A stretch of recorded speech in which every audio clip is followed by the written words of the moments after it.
Oh, hello, ladies. Hello. Glad to see we're all here today. This is wonderful. Welcome back, Donna and Angela. Thank you.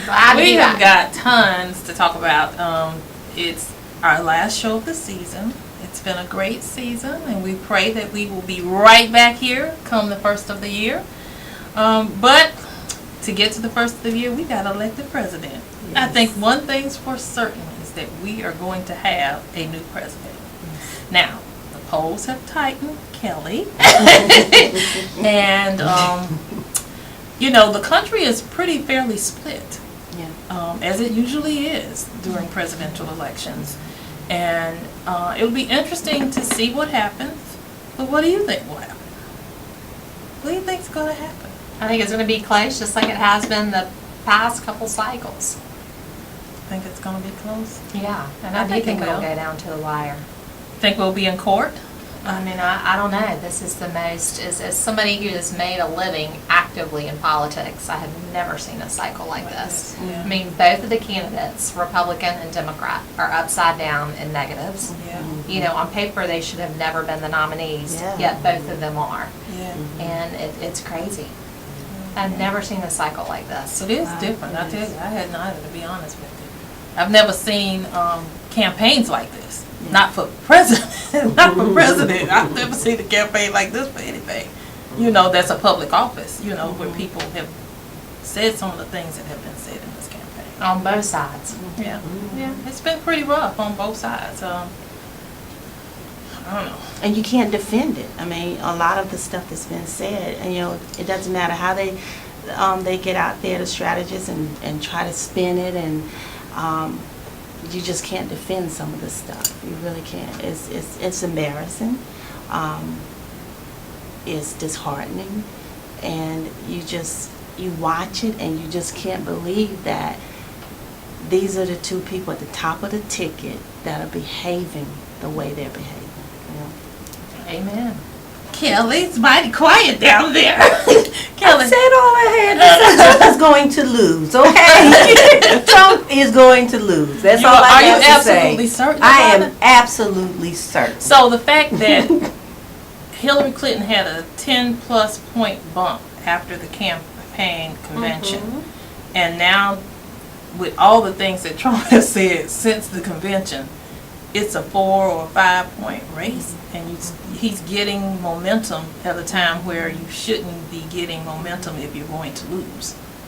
You still feel confident? I am confident the American public is going to do the right thing. The right thing. That's right. When it comes down, when you go in the ballot box and you close that curtain and you by yourself, and I think sometimes you kind of step back and say what is really best for this country.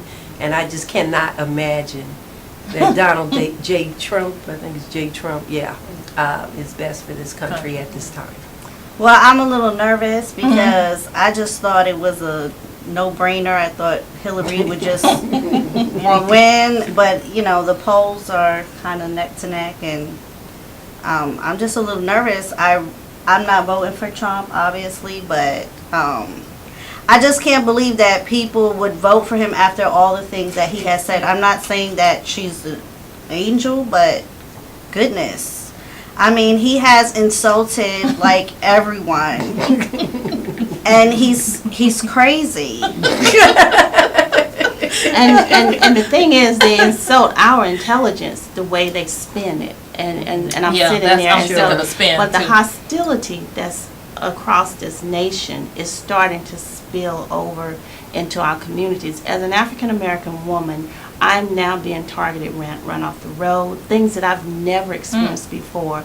I'm being called out of my name by Caucasian men, trying to run me off the road, tell me. And so I'm experiencing a lot of hostility. I don't know if anyone else is, but this is spilling over into communities, and I don't understand how we can, Hillary has her issues, yes, but Trump as a president for us as a nation, I really am fearful of that, truthfully. It's kind of interesting. We've had this conversation about the lack of civility in this race. It has been really, really high. To think that you're running for the highest office really in the world, and that there has been people are basically saying, yeah, tell them, say it, and it's like the more shocking you can be, the more certain groups of people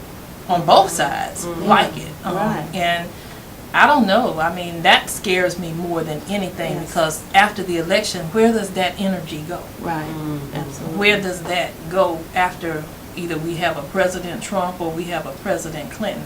Either way, one of them is going to have to try to unite the country enough to lead it. It's obvious that while President Obama was there, the country was split down the middle, and the Republicans got on one side, the Democrats got on the other, and nothing really got done other than the things that he forced through executive action, other than the health care plan. So I mean, I don't know what the outcome is going to be, but I think some of the things that we are experiencing with the police, some of the things that we're experiencing economically are the direct result of the tenor of this race. Yes. I mean, it's just as bad. It's bad. Yeah. I mean, we would tell our kids, don't talk like that. Don't say that. You don't say these things, but it's like you have cheering squads on both sides. You're calling people names or either saying things that people don't even belong in America. I mean, where does that come from? What does make America great again really mean? I mean, what does that mean to a lot of people? That's a painful thought. That means you're going back to the 50s and the 60s when we were not given the civil rights that other people had. I mean, so you think it's a code to say make America white again? Do you I think it's a code to say put us on top again because the minorities in this country are taking over. Yeah. The country is browning. You talked about this one time about America is browning. Yeah. And we're at a point where we can either go one way or the other. If we make one wrong turn, it can turn this country into something that we won't recognize. And I'm going to be honest with you. I'm going to be totally honest with you. I am not enthusiastic about supporting Clinton. I'm not. I'm not. I'm going to probably vote for her, obviously, because I don't know Jill Stein, and I definitely can't vote for Donald Trump. And I don't know those other two guys. I mean, Webb and Johnson. Who are they anyway? But so you vote for the person that you feel, in my opinion, I'm voting for the Supreme Court of this nation. Right.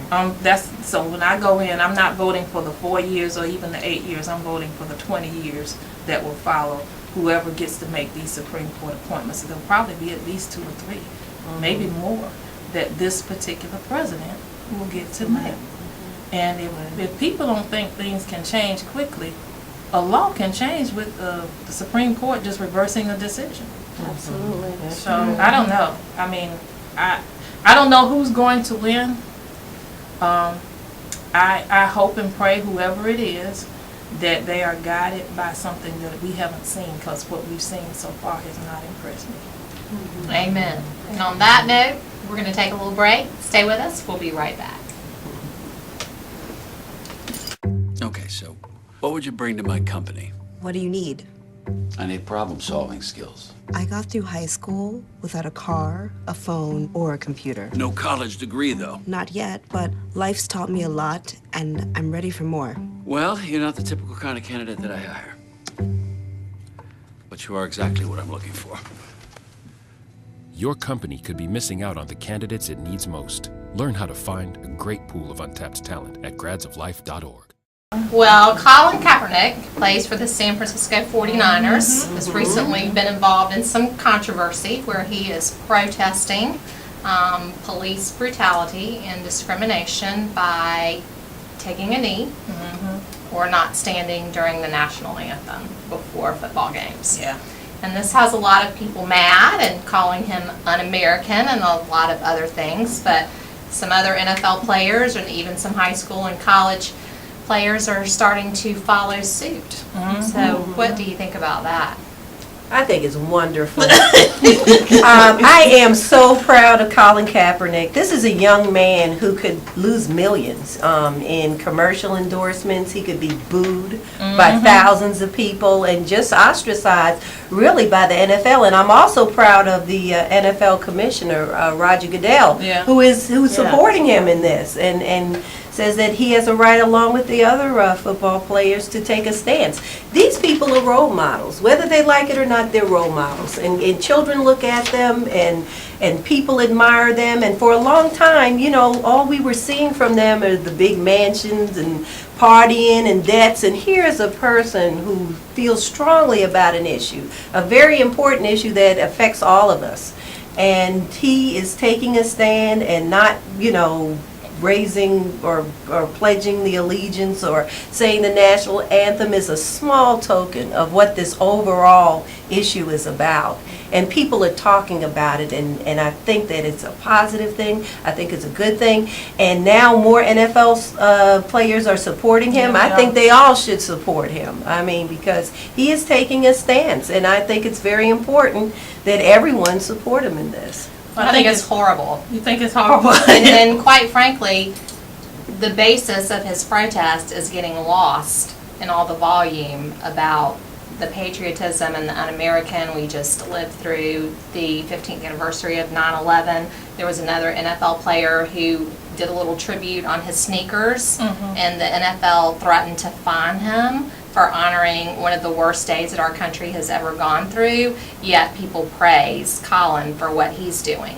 You know, there is not another nation on this planet where he, first of all, has the freedom to do that, and second of all, could be as successful as he is and make the kind of money that he does chasing around a little leather ball.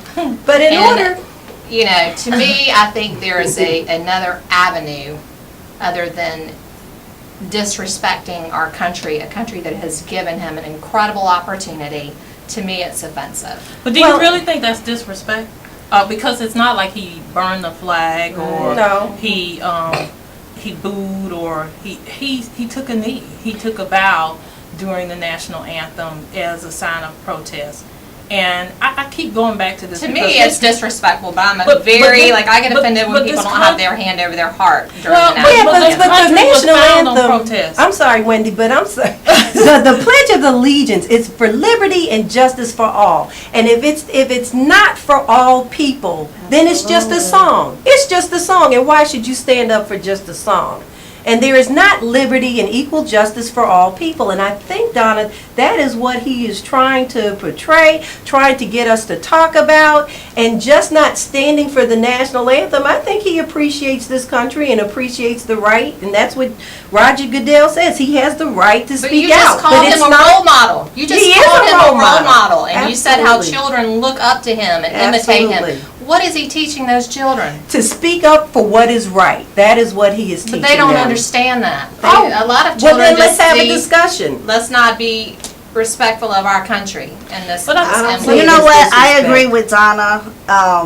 I just think that we need to respect our country. I mean, this is one of the best countries there is, and I feel like, I mean, I felt like it was disrespectful. Like, I totally support what he's saying, and I think that he should use another avenue to talk about what he's, you know, to fight for his cause. But I don't agree. What else has worked, though?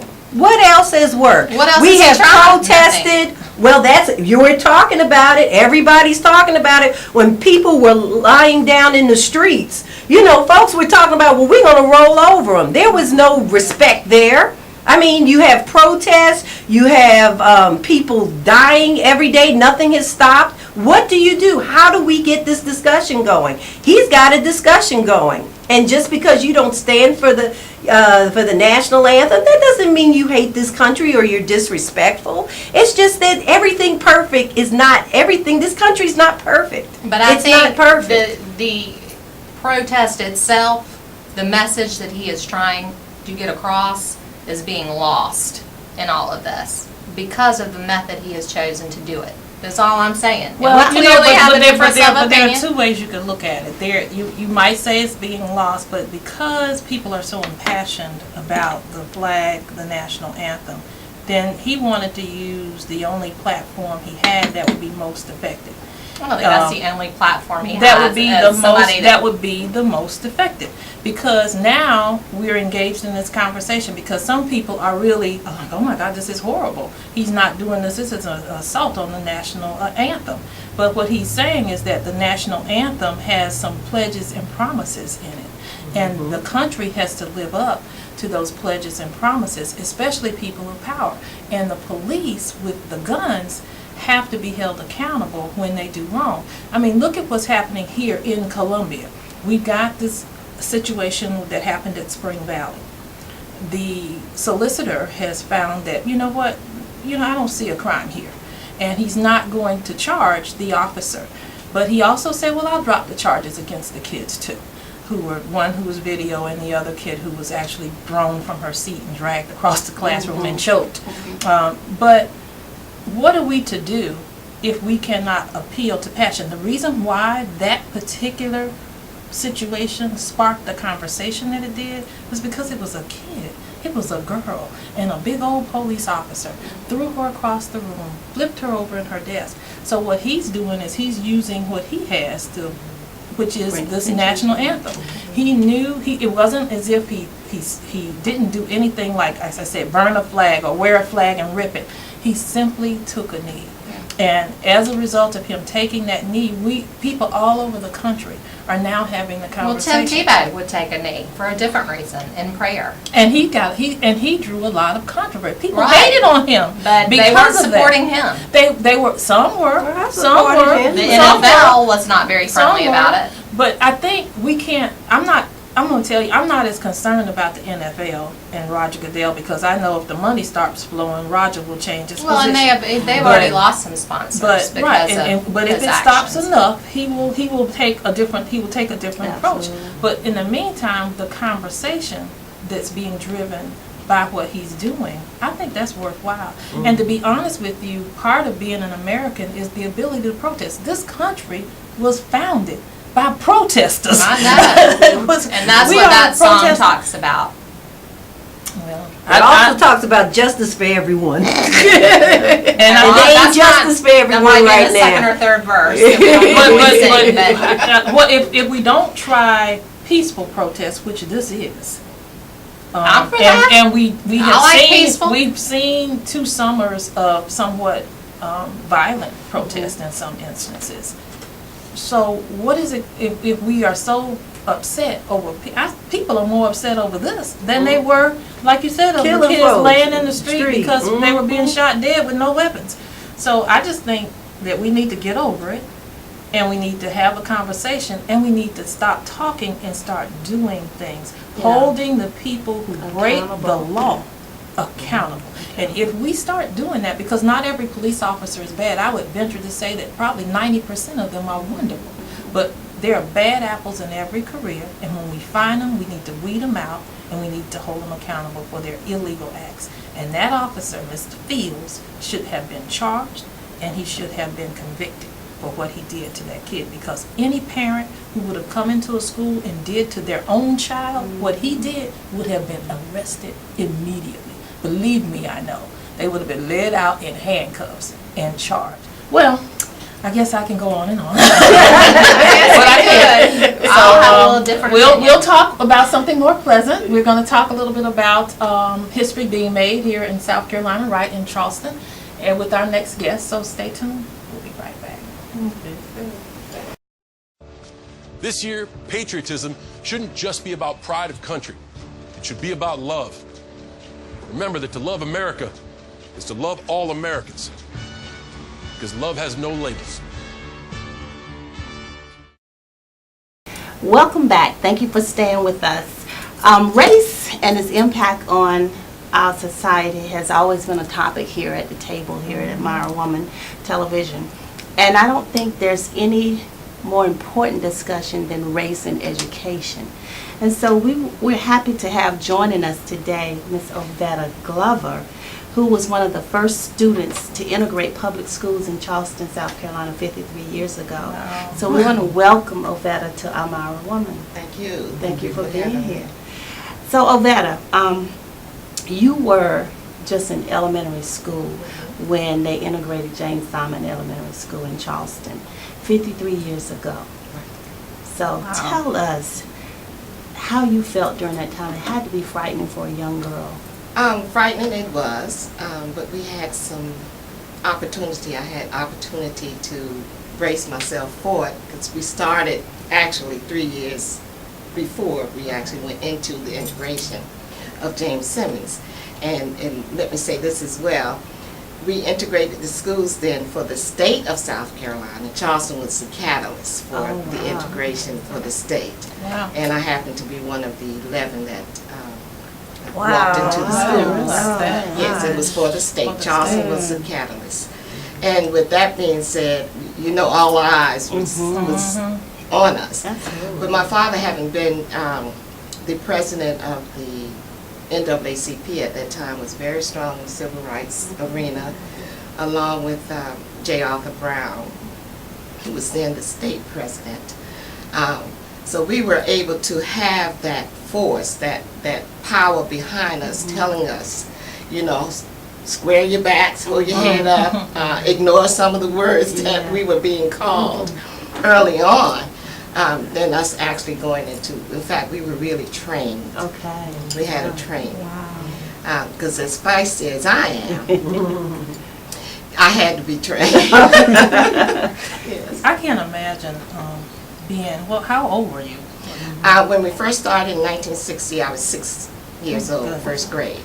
And the actual movement went into the integration of James Simmons Elementary, I was 9.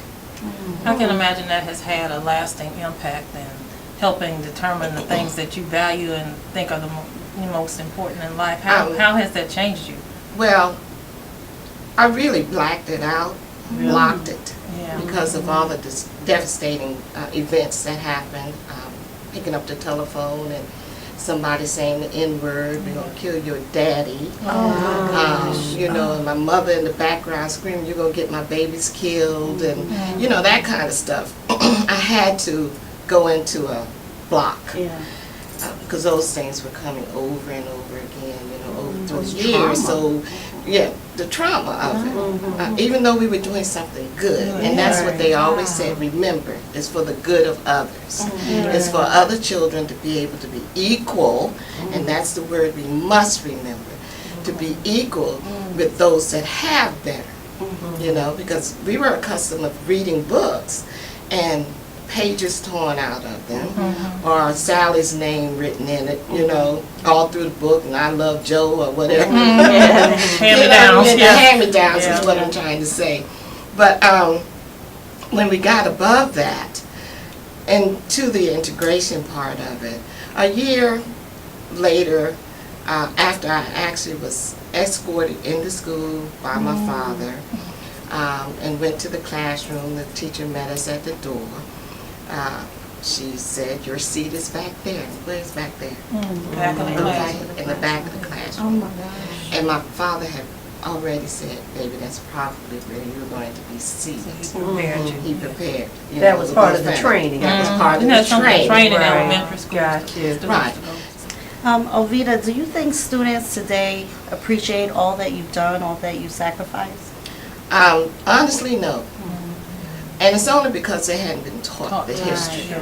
You know, and that's a mission that I have now, too. And thank you for having me here to be able to tell my story so they can see somebody live history, to kind of ask questions and get the understanding or hear the story to realize from whence they came. Ovetta, you have done some amazing things in order to advance education, and one of the things I heard was the Black History Parade. Can you tell us a little bit about that? Certainly.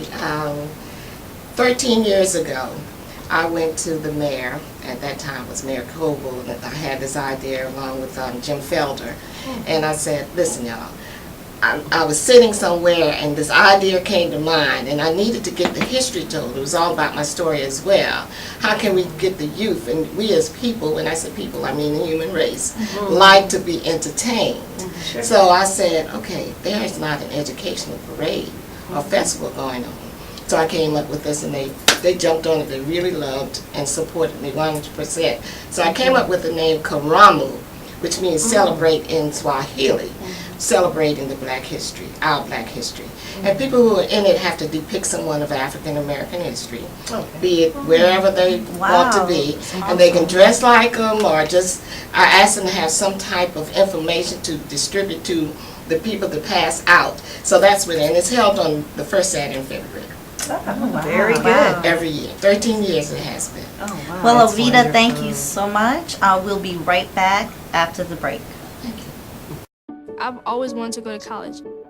That helps you evolve as a person. I just feel like that's my destiny. My name is Queen, and I am your dividend. Well, so much going on. That's our last show, as I said, of the season. But Donna, we're so glad your surgery went well. You look wonderful. And she's feisty too, isn't she? She's feisty too.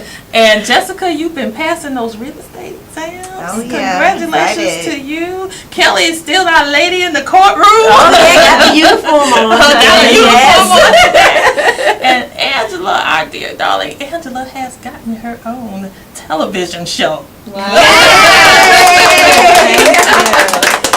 We are so happy and proud for you, Angela. Well, thank you. What can you tell us about? Can you tell us a little bit? I can't tell you a lot right now, but it's going to be a great show. It gets to I get to really feature some of my gifts and talents, and I never wanted to necessarily be famous. I just wanted to be effective, and this is an opportunity for me to expand my borders and to reach a larger population with the message that God has given me for His people. And so I am humbled by the opportunity, and we'll be able to share more as time progresses. Are you taping yet?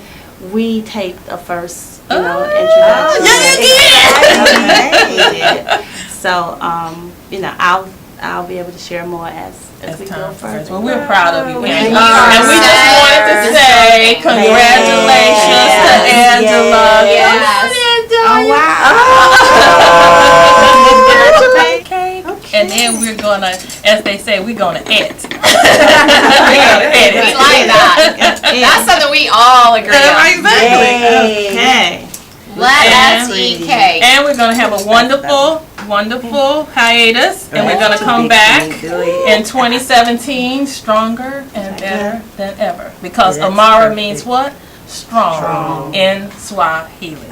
Well, folks, that completes our show today, and it completes our show for this season in 2016. We hope that you've enjoyed us and that you've learned something that both inspires and empowers you. Until the next time, peace and blessing.